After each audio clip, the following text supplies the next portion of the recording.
Latest episode দেখুন একদম add free. Aunty, তুমি কিন্তু যাওয়ার আগে আমায় বলে যাবে, আমায় না বলে কিন্তু যাবে না, প্রমিস?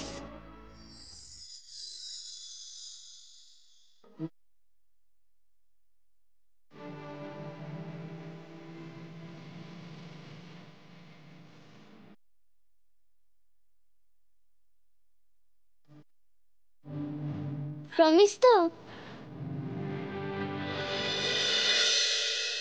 আমাকে ইমিডিয়েট অ্যাক্সেসটা দিন, একটা নাম্বারের লোকেশন সার্চ করতে হবে। হ্যাঁ,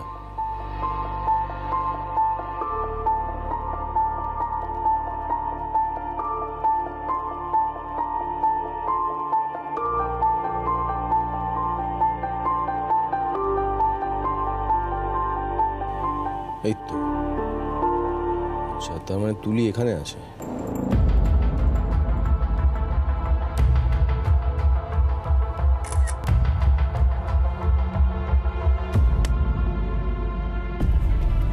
আমাকে না জানি একটা অন্য লোকেশনে চলে গেল, কেন যে গেল, কি যে করছে। আপনি জানেন তুবড়ি কোথায়? হ্যাঁ হ্যাঁ, আপনি এখনই তুবড়িকে নিয়ে কথা বলছিলেন, মানে আপনি জানেন তুবড়ি কোথায়? আমি ওই মাথা খারাপ হয় নাকি? তোমাদের বাড়ি একটা কাজের লোক, তাকে নিয়ে আমি ফোনে অন্য কারোর সাথে কথা বলতে যাবো কেন? হ্যাঁ, ফালতু একটা। শোনো, আমি তোমাকে বলছি, তুমিও ওকে নিয়ে এত চিন্তা ভাবনা করো না, বাদ দাও না। একটা বাজে মেয়ে, গেছে গেছে, ফিরলে ফিরবে, না ফিরলে না ফিরলে চলে যাক, ওরকম একটা বাজে মেয়ের জন্য তো চিন্তা করছো কেন তুমি? বাজে না ভালো সেটা আমাকে বুঝতে দিন। জানি তুমি এখনো তুলিকে অনেক ভালোবাসো। দেখো অর্জুন, তুমি কিন্তু তোমাদের বাড়ির কাজের লোককে নিয়ে আমার সাথে এরকম ব্যবহার করতে পারো না। আমি কিন্তু তোমার হবু শ্বশুর। হ্যাঁ, দুদিন পরে আমার মেয়ের সাথে তোমার বিয়ে হতে চলেছে, এরপর তুমি আমার মেয়েকে নিয়ে চিন্তা না করে একটা কাজের লোককে নিয়ে চিন্তা করছো। না না না, এগুলো তুমি ঠিক করছো। তুমি জানো ভালো করে আমি কি করতে পারি। জানি জানি আপনি একজন পুলিশ অফিসার, যে একজন মেয়ে হারিয়ে গেছে জেনে বিন্দুমাত্র কনসার্ন নয়। আপনি চিন্তিত নাই হতে পারেন, কিন্তু একজন মানুষ হয়ে আমার চিন্তা হচ্ছে। ছাড়ুন, আপনার সাথে কথা বলাই বেকার। এই বেকার মানে কি? আমি কি বেকার মানুষ? আমার সাথে কথা বলে বেকার মানে? প্লিজ না না, কি প্লিজ, কি চুপ করুন, প্লিজ চুপ করুন।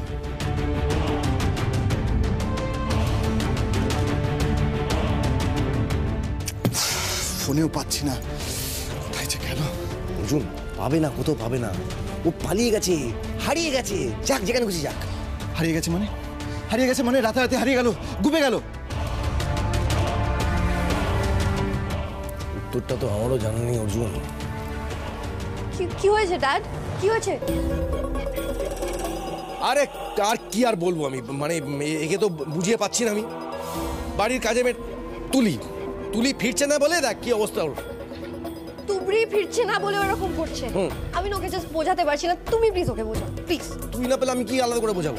আর ও কি কচি খোকা নাকি যুগে মাথায় হাত বুলে বোঝাতে হবে? যথেষ্ট বয়স হয়েছে, এসব কিছু বুঝতে পারছে না। আচ্ছা আচ্ছা, দাঁড়া, চেষ্টা করছি।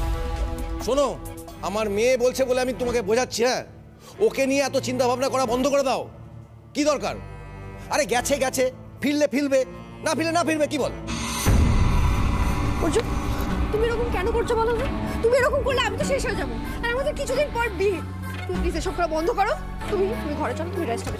হাতটা ছাড়ো নিশা, প্লিজ হাতটা ছাড়ো। ঘরে চলো, প্লিজ বলছি, হাতটা ছাড়ো। কি হয়েছে অর্জুন? এই তো মা।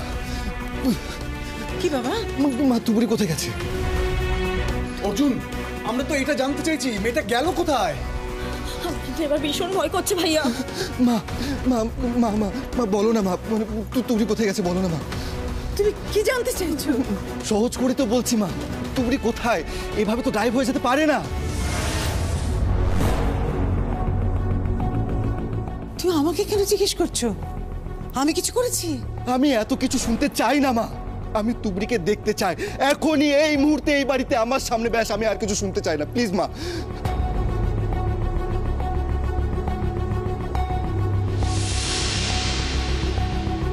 অর্জুন, মাথা ঠান্ডা কর অর্জুন। দেখ, আমি এতক্ষণে বুঝলাম যে তুবড়ি ফেরেনি বলে তুই সকাল থেকে দুপুর কিচ্ছু খাসনি, মুখে কিচ্ছু দিসনি। এই দেখ, আমি তোর জন্য খাবার নিয়ে এসেছি, নে খেয়ে।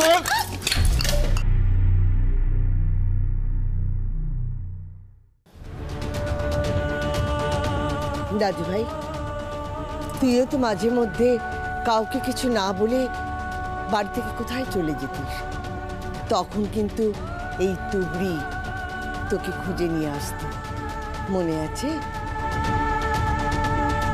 বেশ, তো তোর যদি সত্যি তুবড়ির জন্য এত চিন্তা হয় তাহলে জানা তুইও গিয়ে খুঁজে নিয়ে আয় তাকে। কাউকে কিছু না বলে এভাবে এতক্ষণ বাড়ির বাইরে থাকার মেয়ে তুবড়ি নয়। আমার খুব ভয় করছে, ওর কোনো বিপদ হলো না? না, তুবড়ির কোনো বিপদ হতে পারে না।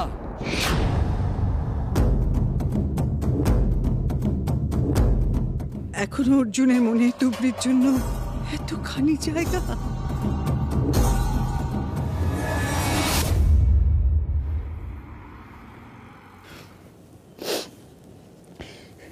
এছাড়া আমার আর কিছু করার ছিল না। আপনার মতো আমিও ষড়যন্ত্রের শিকার। তবে আমার দোষ কি ছিল জানেন? আমি ওনার অমতে অঞ্জনাকে ভালোবেসে বিয়ে করেছিলাম, আর ঠিক সেই কারণে আমাকে একটা মিথ্যে কেসে ফাঁসিয়ে দোষী সাব্যস্ত করে অনেক দূরে সরিয়ে দিলেন মিসেস অঞ্জলি বোস। সবকিছু থেকেও আজ আমার কাছে কিছু নেই। আমার মেয়েটা তার মাকে পায় না শুধুমাত্র ওই মহিলার জন্য। আমি সবাইকে সবটা জানাতে চেয়েছিলাম জানেন, কিন্তু কেউ আমাকে বিশ্বাসই করলো না। কেউ বিশ্বাস না করলেও আমি করছি, কারণ মায়ের সেই স্বরূপটা আমি দেখেছি, তাই বুঝতে পারছি আপনার কথাগুলো। কিন্তু যারা মাকে চেনেন না তারা কল্পনাও করতে পারবেন না যে কেউ শাশুড়ি মা তার জামাইয়ের সাথে এমন করতে পারে, নিজের মেয়ের জীবন তছনছ করে দিতে পারে, আর নিজের ছেলের বউয়ের সাথে এমনটা করতে পারে। আর এই বাচ্চাটার সাথে তো আরো বড় অন্যায় করেছেন মিসেস অঞ্জলি বোস।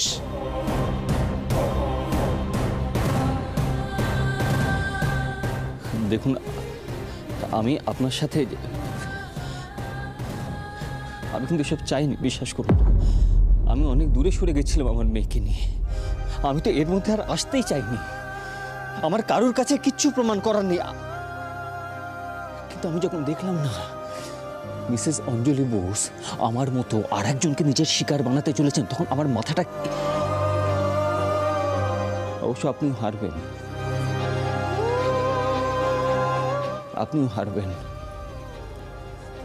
ঠিক যেমন আমি হেরেছি। আপনার সব কিছু যাবে যেমন আমার সবটা গেছে। কিচ্ছু হারায় না দাদা, আপনি শুধু আমার পাশে থাকবেন, সঙ্গে থাকবেন, দেখবেন যা কিছু ফিরে পাওয়ার আমরা সব পাবো। আমার বাচ্চাটা কি তার মাকে পাবে? পাবে, নিশ্চয়ই পাবে। পাবে?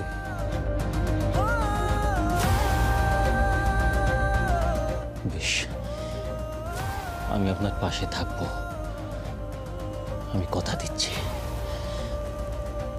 মিসেস অঞ্জলি বোস সম্পর্কে এমন অনেক কথা আমি জানি যেটা আর কেউ জানে না, এমন অনেক ইনফরমেশন যে আপনার কাজে লাগবে।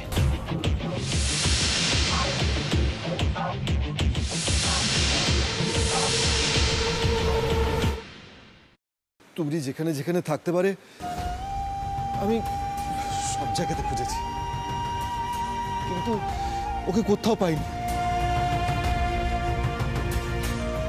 আঙ্কেল, আঙ্কেল আপনি প্লিজ একটু দেখুন, আমি আপনাকে রিকোয়েস্ট করছি। পুলিশে চাইলে তো সবকিছু পারে। আমার না মনে হচ্ছে তুবড়ির বড় সড়ো কোনো ক্ষতি হয়ে গেছে। Please please please please uncle, আপনি দেখুন না একটু প্লিজ। মা, মা বলো না তুবড়ি কোথায়? মা তুমি কোথায় বলো না। ভাইয়া বারবার কেন মাকে জাজ করছে? আমাকে এখানে এভাবে জিজ্ঞেস করছিস? অর্জুন, তুমি কি আমাকে অবিশ্বাস করো? তাহলে সেই দিন ওইভাবে ক্ষমা চেয়েছিলে কেন? একবার অবিশ্বাস করে তার ফল তুমি হাতে নাতে পেয়েছিলে, আবার সত্যি করে বলো তো, তুমি কি সত্যি মনে করো যে আমি তুবড়ির কিছু করেছি? এখনো সেই ধারণাতেই আছো তুমি? বলো বলো অর্জুন। বড় বৌমা, তুমি কতটা ওভাবে নিচ্ছ কেন?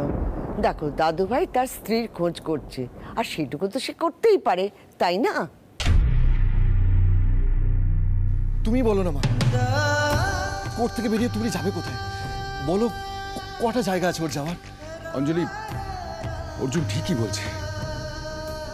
তুবড়ি এভাবে বাইরে সময় নষ্ট করার মেয়ে নয়। আমার কিন্তু এবার খুব ভয় ভয় করছে। একটা ফোন কি করব? এত প্রশ্নের উত্তর আমি দেখবো কোত্থেকে? কেন তোমরা আমায় জিজ্ঞেস করছো?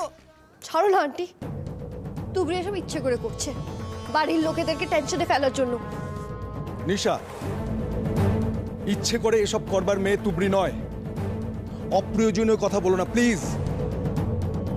বাবা দাদা, তুমি এখনো এত ভরসা করে তুবড়ির হয়ে কথা বলছো? এই তো সেদিনকে দেখলে ঘর ভর্তি লোকের সামনে বৌদিকে কেমন টেনে নিয়ে গেল, অর্জুনকে লকআপে ঢোকালো। তারপরেও এসব তো প্রমাণিত। মহুয়া, এসব পুরনো কথা আর কতবার বলবি তুই? আমরা সবাই সেসব জানি। আশ্চর্য, তাই বলে একটা মেয়ে এত রাত পর্যন্ত বাড়িতে ফেরেনি, আমরা কেউ খোঁজ নেবো না? অদ্ভুত কথা বলিস তুই। ঠিকই তো, যখন ওই নাচবো তরিবত করে রান্না করে তখন তো বেশ চেটে পুটে খাই, আর মেয়েটা রাত অব্দি বাড়ি ফিরছে না, খোঁজ করবো না। এভাবে হারিয়ে যাওয়াটা স্বাভাবিক হতে পারে না।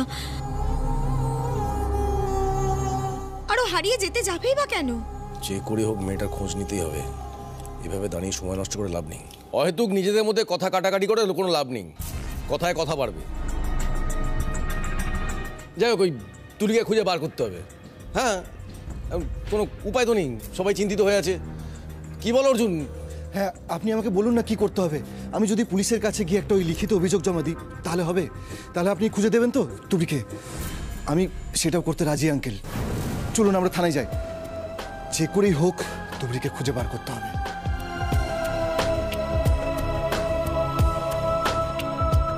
ওই তো তুবড়ি।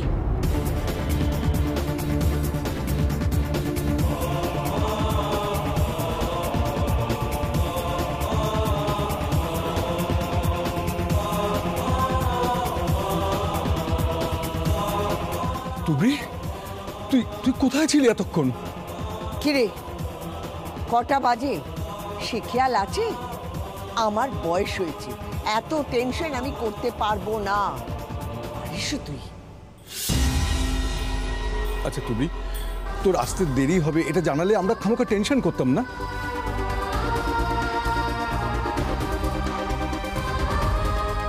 কোথায় গেছিলে? দাঁড়াও মা, আমি কথা বলছি। কোথায় গেছিলে তুমি? বলো কোথায় ছিলে? এতক্ষণ পর এভাবে বাড়ি ফেরার মানে কি তুবড়ি? হয়ে গেছে অর্জুন, এবার তুমি দাঁড়াও। দাঁড়াও মা বললে তো হবে না অর্জুন। কেন ওর জন্য বারবার আমাকে বাড়ির সকলের সামনে অপমানিত হতে হবে?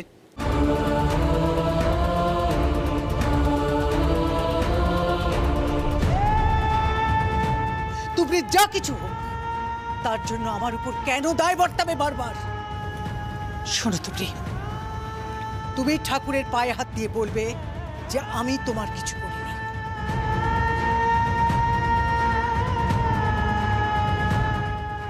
বলবে তো, কেননা তোমার জন্য অর্জুন আমাকে আজ আবার অবিশ্বাস করেছে। তোমার জন্য আজ বাড়ির প্রত্যেকটা লোক আজ আবার আমাকে প্রশ্ন করেছে বারবার। কেন করছো এসব? কেন করছো তুমি এসব? মা আর ছেলের মধ্যে যাতে ভুল বোঝাবুঝি তৈরি হয় সেই জন্য করছো? উত্তর দাও তো প্রেম, উত্তর দাও বলো। অঞ্জলি, এভাবে কেন নিচ্ছ? অর্জুন দুশ্চিন্তা করছিল তুবড়ির জন্য, তাই টেনশনে বলে ফেলেছে। ছাড়ো না। মানুষকে তার প্রাপ্য সম্মান আমার ছেলে দিতে জানে, এটা আমার জানা আছে। শুধু নিজের বউ বলে চিন্তা করছে, ব্যাপারটা সেরকম নয়। ওর জায়গায় বাড়ির যে কোনো কাজের লোক যদি হারিয়ে যেত, অর্জুন তাও তার জন্য চিন্তা করত। অর্জুন সবার জন্য চিন্তা করে, এটা অর্জুনের স্বভাব। কিন্তু প্রসঙ্গটা যখন তুবড়ির, তখন সবার সামনে দাঁড়িয়ে আজকে ওকে বলতেই হবে যে আমি ওকে কিছু করেছি কিনা। এত কথার তো দরকার নেই, আর তুই বা চুপ করে রয়েছিস কেন? সোজা কথায় বলে দি না যে এত দেরি হলো কেন, তাহলে তো কোনো ঝামেলা থাকে না। আমি নিজেকে প্রমাণের চেষ্টা করতে গেছিলাম, কারণ কোর্টে সব কিছু আমার বিরুদ্ধে গেছে। তোমার বিরুদ্ধে কিছু যায়নি তুবড়ি, কারণ তোমার পক্ষে কোনোদিনও কিছু ছিলই না। ইনফ্যাক্ট আইন সঠিক বিচার করেছে, তুমি কিছু প্রমাণ করতে পারবে না। তুমি যেখানে খুশি যাও, আমরা কেউ তোমাকে কিচ্ছু জিজ্ঞেস করবো না। কিন্তু তুমি কাউকে একটা খবর দেওয়ারও দরকার মনে করো না কেন? বলো কেন সেটা মনে করো না তুমি? আর আমি এখানে ভাবছি তোমার হয়তো কোনো ক্ষতি হয়ে গেল। বলো কেন খবর দাওনি, বলো। কাকে খবর দিতাম আমি? কে আছে আমার আপন? সব সম্পর্ক থেকে বঞ্চিত আমি। যদি জানতাম কেউ আমার জন্য পথ চেয়ে অপেক্ষা করছে, তাহলে তো জানাতাম।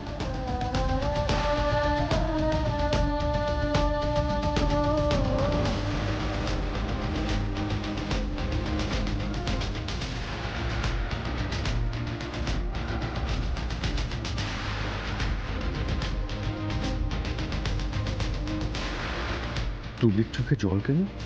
অঞ্জনার দিকে তাকিয়ে কি ভাবছে ও? কি এমন চেষ্টা করবে তুবড়ি নিজেকে প্রমাণ করার জন্য? জানতেই হবে। আমার প্রশ্নের উত্তরটা এখনো পাইনি তুবড়ি। কোথায় গেছিলে তুমি? সময় এলে জানতে পারবে। না, আর কথাবার্তা দেওয়া যাবে না। এই শোনো, এমনিতেই সবার মাথা খারাপ করে দিয়েছো, এখন আবার মুখে মুখে তর্ক করছো তুমি। আচার ব্যবহার ভদ্রতা সব ভুলে গেছো নাকি? নাকি নতুন করে শেখাতে হবে? নতুন করে আমার মেয়ের বিয়ে, হ্যাঁ, আমার গেস্টদের সামনে যদি তুমি কিছু, যাকে যাও আমার ঘরে যাও, ঘরে গিয়ে দেখো আমার জগ থেকে জল পড়ে গেছে, মাটিতে জল ভর্তি হয়ে আছে, গিয়ে ওটা পরিষ্কার করো যাও। অনেক তো ফাঁকিবাজি দিয়েছো, এবার কিছু কাজ করো। নিজেকে প্রমাণ করার নামে তো অনেক ফাঁকি দিয়েছো, হ্যাঁ, এবার কিছু একটা কাজ কর। হ্যাঁ,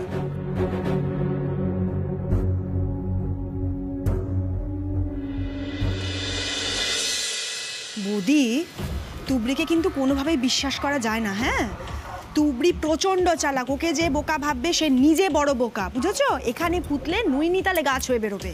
আরে এই সুযোগে ওকে বের করে দিলে সব ঝামেলা মিটে যেত। তুমি ওকে এখানে রেখেছো আর সব সময় মেলোড্রামা করে। তুমি তো বলেছিলে একবার বাড়ির চৌকাঠ পেরোলে ফেরার সব রাস্তা বন্ধ। আজকেই বের করে দিতে ওকে। বোকার মতো কথা বললে না তুমি, শ্যাম। আজকেই বের করে দিতে ওকে? কয়েক ঘন্টা বাড়িতে ছিল না, তাতে এত টেনশন হচ্ছিল। আর যদি একেবারে বের করে দিতাম, তাহলে তোর উপর আমার কোনো কন্ট্রোলই থাকতো না। কোথায় যাচ্ছে, কি করছে, কিচ্ছু বোঝা যেত না। দাঁড়াও, আগে তোমাদের বিয়েটা দিয়ে নি, তারপর বের করতে। ওর বৌদি বিয়ে তো কবেই হয়ে যেত, এই সব কিছুর জন্য দায়ী মা। এটা বলে ওটা বলে বিয়েটাকে সমানে পিছোচ্ছে। আর পিছবে না,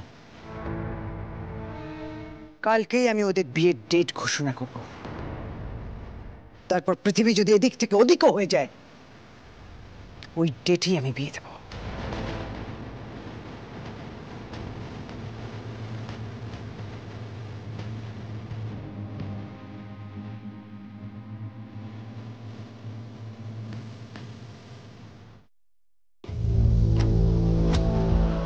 অন্তত একটা ফোন করবে তোমাকে।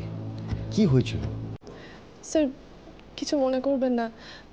আমি জানি আপনি শুরুর দিন থেকে আমার পাশে ছিলেন এবং এখনো আছেন। আপনি বিশ্বাস করেন তো যে আমি কোনো অপরাধ করতে পারি না? তাহলে স্যার আমার উপর একটু ভরসা রাখুন, আমার সময় দিন, আমি আপনাকে সবটা বলবো। আমি বুঝতে পারছি না তুলি, তুমি এখন কেন বলতে পারছো না? আচ্ছা, কোনো নতুন ইনফরমেশন নেই? স্যার, ইনফরমেশন হচ্ছে অনেক বড় কিছু, কিন্তু এটা আমি বলতে পারবো না এখন, কারণ এর সাথে আমার পরিবার জড়িয়ে আছে। তাই স্যার, আমি পরিবারের কথা বাইরে এখন বলতে চাই না। একান্তই যদি আইনের প্রয়োজনে আমাকে বলতে হয় তাহলে আমি নিশ্চয়ই বলবো।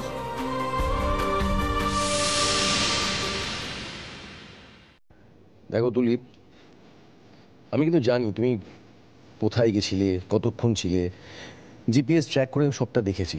আমি চাইলে কিন্তু সবটা নিজের কাছে পরিষ্কার করে নিতে পারি, কিন্তু যেহেতু তুমি বলছো তোমার পরিবারের মধ্যে জড়িয়ে আছে, ঠিক আছে, তুমি তোমার সময় মতো বলো আমার। ধন্যবাদ স্যার। জানেন, আমি ওখানে গিয়ে জানতে পারলাম যে 3টে জীবন বিনা দোষে নষ্ট হয়ে যাচ্ছে। আমি নিজেকে প্রমাণ করতে পারলে ওই 3টে জীবন প্রাণ ফিরে পাবে স্যার।